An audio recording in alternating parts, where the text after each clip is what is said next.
Hello students, आप सब लोग कैसे हैं। मैं उम्मीद करता हूँ आप सब लोग घर में ठीक होंगे और जमकर पढ़ाई कर रहे होंगे। यही टाइम है आपके पास पढ़ने का और बहुत अच्छे से सिलेबस कंप्लीट करने का। जितने वीडियो लेक्चर्स मिल रहे हैं प्लीज़ आप उन सबको पूरा पूरा देखा कीजिए, ठीक है। और जो फ्रेंड्स आपके अभी तक नहीं देख रहे हैं लेक्चर्स को, उनको भी बोलिए कि प्लीज़ आप लोग भी लेक्चर देखना स्टार्ट करें, ठीक है स्टूडेंट्स। ठीक है, तो हम लोग क्या पढ़ रहे थे, linear equations in one variable हम लोग पढ़ रहे थे। तो इसके कुछ न्यूमेरिकल्स और लेते हैं और देखते हैं कि किस लेवल के न्यूमेरिकल्स है। जल्दी से इनका स्क्रीनशॉट ले लो, फिर हम लोग न्यूमेरिकल स्टार्ट करते हैं। ओके, तो आपने स्क्रीनशॉट ले लिया होगा। ये क्वेश्चन नंबर 6 आपके पास पहुंच गया है। अगर ये क्वेश्चन नंबर 6 आपने कर लिया, इसका मतलब हुआ कि आपको इस टाइप के एक भी न्यूमेरिकल में प्रॉब्लम नहीं होगी कभी भी। बट एक ही न्यूमेरिकल बहुत ही धांसू है, आप इसको समझो ध्यान से। ओके, क्वेश्चन नंबर 6 लिखा क्या है, मैं पढ़ देता हूँ। Represent the set of real values of x on the number line satisfying this. अब जो लिखा है मैं लिख देता हूँ। 1/2 2x minus 1 less than or equal to 2x plus half less than or equal to 5.5 plus x, ये लिखा हुआ, ठीक है। फिर इसके बाद में also find the greatest and smallest values of x satisfied in equation. वो बात की बात है, पहले इसके लिए सोल्यूशन साइड बताना है और उसको नंबर लाइन पर भी रिप्रेजेंट करना है। एक ही न्यूमेरिकल है पर ये बहुत अच्छा है। देखो, एक न्यूमेरिकल लास्ट लेक्चर में हमने क्या किया था, बीच में एक्स था, यहाँ कांस्टेंट इधर कांस्टेंट। तो हम लोगों ने क्या किया था, सिर्फ एक्स वाले पार्ट को पूरा सॉल्व कर दिया था। इसके साथ जो भी मल्टीप्लाई डिवाइड हो रहे थे उन सबको हटा दिया था, सिंगल एक्स रह गया था। वो मेरे पास फाइनल आंसर मिल गया लास्ट में। एक तो वो पैटर्न था। अब क्या है, इधर भी एक्स है, इधर भी एक्स है, इधर भी एक्स है। तो ऐसे के लिए हम लोगों ने एक न्यूमेरिकल किया भी था, first second and second third. तो स्प्लिट कर दिया, तो उसको बोलते हैं स्प्लिट करना। तो 1/2 2x minus 1 less than or equal to 2x plus half. This is first part and 2x plus half less than or equal to 5.5 plus x. This is second part. अब first part को further solve करें, second part को further solve करें। इसकी values को और इसकी values को अलग अलग रियल लाइन पर या फिर नंबर लाइन पर रिप्रेजेंट करें, फिर उनके कॉम्बिनेशन का आपका फाइनल आंसर है। ओके, अब हम लोग स्टार्ट करते हैं। तो ये आपके पास लिखा है 2x minus 1 divided 2 और ये मिला 2 to the 4x plus 1 divided 2। तो अब इस इनइक्वालिटी में अगर मैं 2 की मल्टीप्लाई कर दूं both side, multiplied by 2 by both side, तो ये कैंसिल आउट हो जाएंगे। तो मैं डायरेक्ट लिख देता हूँ, क्योंकि हम लोगों ने फर्स्ट लेक्चर में थोड़ी सी मेहनत कर ली थी, तो इतना आपको पता है कि क्या लिखते हो आप लोग। फिर यहाँ पर 4x है, 2x, इसको ट्रांसफर करके इधर, इसको ट्रांसफर करके इधर, -1 this is 4x minus 2x, this is -2 less than 2x। तो आपके पास -1 आ जाएगा x। आपको ऐसे लिखना है x greater than equal to -1।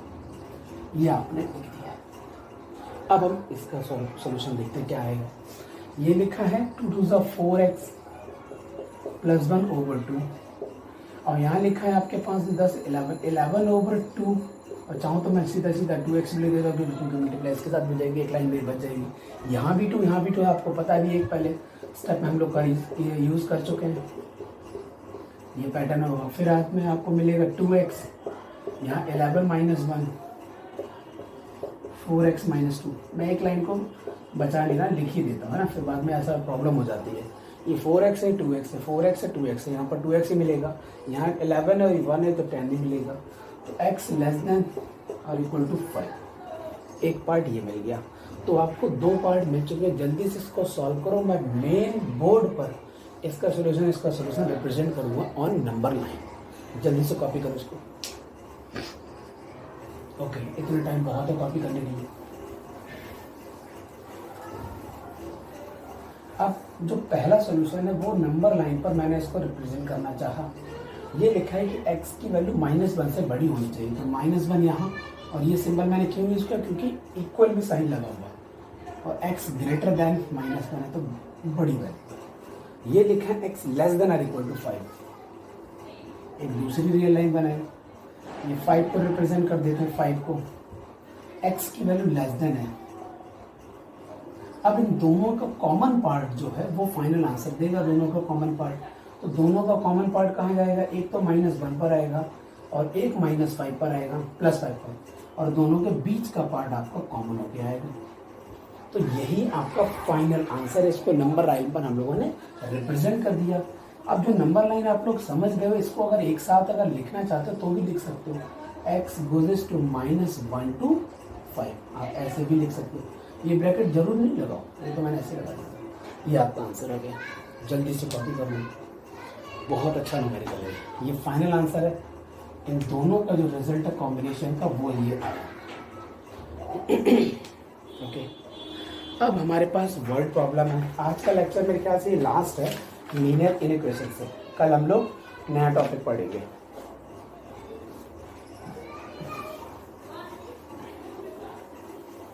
Okay, क्या लिखा है न्यूमेरिकल में? लिमिट है आपके पास, न्यूमेरिकल तो है ही, फिर भी मैं रीड कर देता हूँ।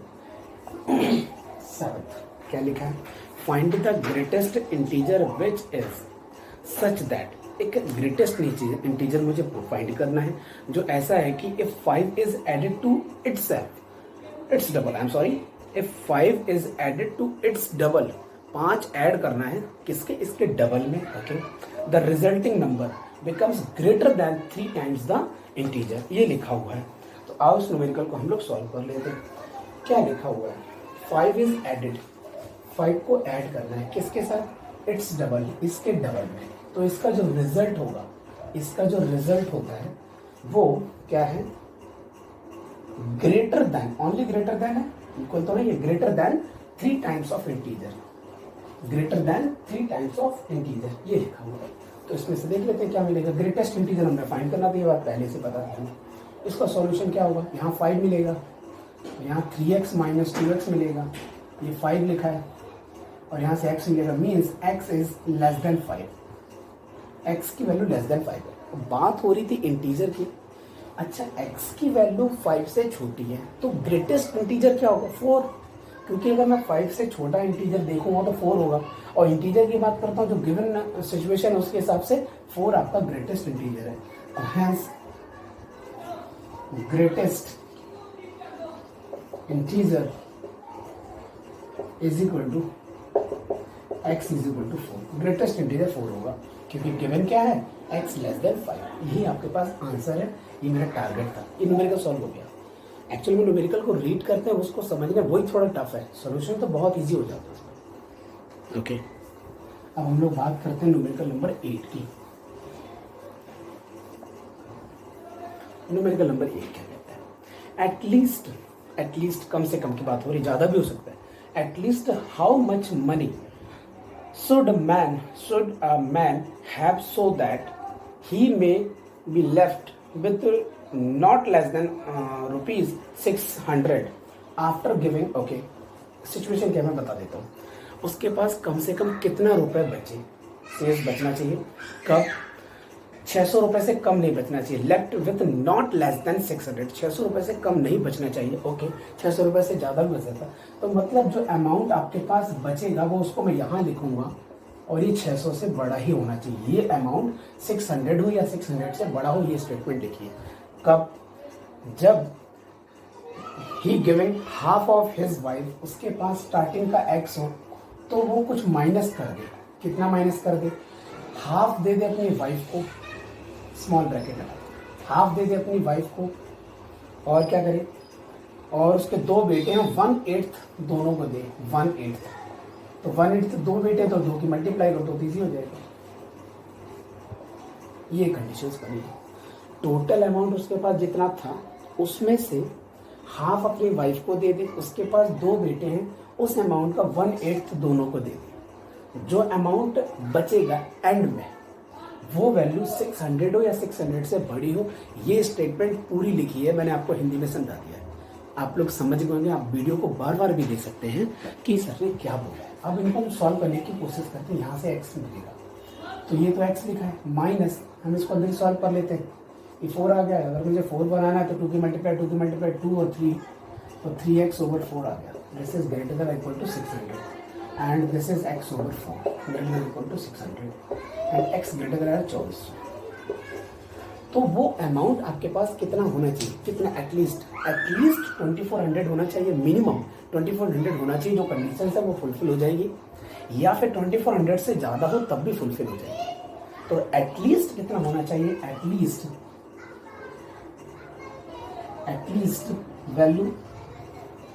वैल्यू कितनी होनी चाहिए, 2400 रुपीज।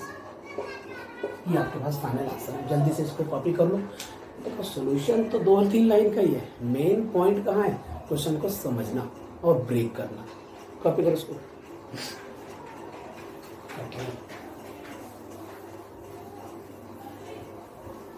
नाउ क्वेश्चन नंबर 9 देख लेते भाई 9 में क्या है, मुझे तो पता ही नहीं है 9 में क्या है। Okay, one side of a triangle measure, हाँ ये क्वेश्चन अच्छा है, इंपॉर्टेंट लगा दो मेरी तरफ से। One side of a triangle measure 8 centimetre, एक साइड तो उसकी 8 सेंटीमीटर है। तो मेरे पास अगर 3 साइड है ABC, तो मैं 3 साइड को ले लूँ, तो A जो है वो 8 सेंटीमीटर है, ठीक है। और क्या लिखा हुआ है, of the remaining 2 sides like B and C, remaining 2 sides one measure 2 centimetre more than the other. अगर B साइड को मैंने x लेट कर लिया, x सेंटीमीटर लेट कर लिया, तो C side x plus 2 centimetre बन जाएंगे अकॉर्डिंग टू क्वेश्चन। फिर क्या लिखा है, prove that the length of each side of a triangle is greater than 3 centimetre. तो कह रहा है कि तीनों साइड ट्राइंगल की 3 सेंटीमीटर से बड़ी होनी चाहिए, प्रूव करके दिखा दो। तो sum of two sides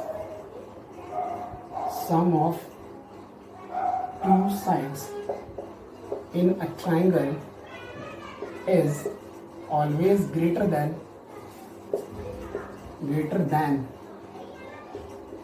third side, तो मैं कर लेता हूँ B plus C is greater than A, B means X, C means X plus 2, this is greater than 8, this is 2X greater than 6, X greater than 3। एक value को 8 centimetre दे रहा है, ये तो आपको दिख रहा है कि ये 3 से बड़ी है। बात आ रही है B और C, तो C तो 2 सेंटीमीटर एक्स्ट्रा है B से। बात आ रही है B की, तो जो B है वो ऑलरेडी 3 से बड़ा है। तो B अगर 3 से बड़ा है तो ऑब्वियस है कि C तो बहुत बड़ा होगा, तो 5 से भी बड़ा हो जाएगा। क्या पॉइंट समझ में आ गया, हो गया न्यूमेरिकल सॉल्व। आपने x ग्रेटर देन 3 प्रूव करना था और यही न्यूमेरिकल है प्रूव, बस आप अपनी लैंग्वेज में लिख देना, ठीक है। ओके, न्यूमेरिकल कॉपी हो गया पूरा बोर्ड पर। अब आपकी कॉपी पर आ गया होगा। अब हम लोग अगला न्यूमेरिकल नंबर 10, ठीक है प्यारे बच्चों। न्यूमेरिकल नंबर 10 क्या है, न्यूमेरिकल नंबर 10 बच्चों कहता है N integer is such that half of the next integer, okay एक इंटीजर है x, half of next integer, next मतलब क्या होगा, एक अगर x है तो उसका नेक्स्ट इंटीजर क्या होगा, x प्लस 1, उसका हाफ। तो आगे आपके पास let integer is equal to x, तो नेक्स्ट इंटीजर क्या है, x प्लस 1 डिवाइडेड बाई 2, यह है half of next integer is at least, ये कम से कम तो ज्यादा भी हो सकता है, तो ये कम से कम है तो ज्यादा भी हो सकता है, बराबर भी हो सकता है। एटलीस्ट 4 मोर देन, ये 4 एक्स्ट्रा है किससे, 1/3 ऑफ द प्रीवियस इंटीजर। तो x अगर इंटीजर है उसका प्रीवियस कितना होगा, x माइनस 1, और आगे वाला कितना होगा, x प्लस 1। तो नेक्स्ट होता है x प्लस 1 और प्रीवियस होता है x माइनस 1, तो x माइनस 1 है और डिवाइडेड बाई 3, ये 4 एक्स्ट्रा है तो 4 इधर ऐड कर दो या 4 इसमें माइनस कर दो, एक ही बात है। तो इस इनक्वालिटी को हम लोग सॉल्व करेंगे। क्वेश्चन बहुत अच्छा है, x plus 1 over 2 minus x minus 1 over 3 greater than or equal to 4. This is 3x plus 3. This is minus 2x. Minus minus plus हो जाएगा. This is only 2 and 6 greater than or equal to 4.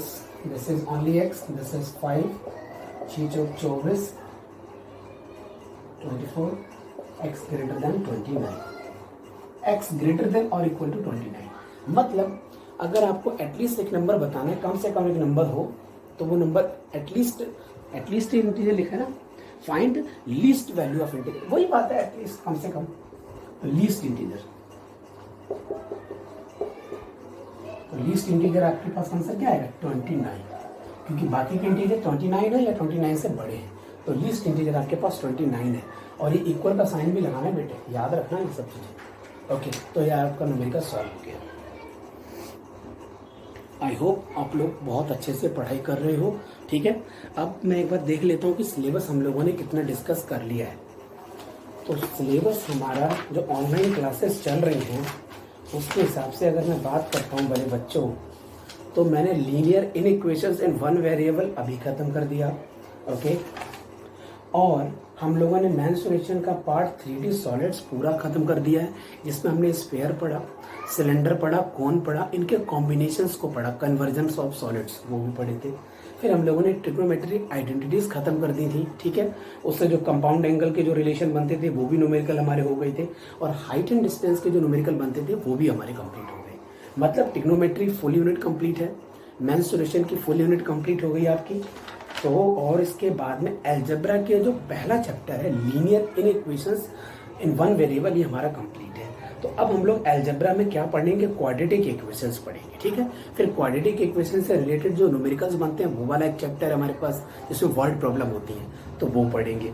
फिर उसके बाद देखेंगे factorisation, ठीक है, ratio and proportions, matrices, फिर arithmetic progression, AP जिसको बोलते हैं, जीपी ज्योमेट्रिक प्रोग्रेशन, ये पूरा आप अलजेब्रा का मेन पार्ट हम लोग कंप्लीट करेंगे। देखो स्लो प्रोसेस है, लेकिन अगर हम लगातार स्लो प्रोसेस करते रहेंगे तो एक टाइम अपने मंजिल पर पहुंचेंगे जरूर। ठीक है, और आप रेगुलर लेक्चर को बेटे देखते रहो। अगर आपने सोचा कि अरे लेक्चर ही तो आ रहे, वीडियो लेक्चर है, एक दिन में 3 देख लेंगे, तो उसका कोई बेनिफिट नहीं होगा। इतना बेटा तो एक्सपीरियंस है ही हमें कि आप एक दिन में अगर 4 लेक्चर को देखेंगे तो क्या समझ पाएंगे। आप अपने स्कूल को लो, एक टीचर आपका 1 पीरियड पढ़ा के चला जाता है, लेकिन अगर वही पीरियड आपको 4 एक साथ पढ़ा के चला जाए तो क्या उस दिन आपको समझ में आया? नहीं आया। तो एक दिन ज़्यादा मत खाओ, थोड़ा थोड़ा अच्छा डेली खाओ। पॉइंट समझ में आ गया बच्चों? और हेल्दी रहो, फिट रहो, जबरदस्त पढ़ाई करो, कोरोना को हराना है और मैथ में अच्छे नंबर लेके आने। Okay class, bye bye, take care.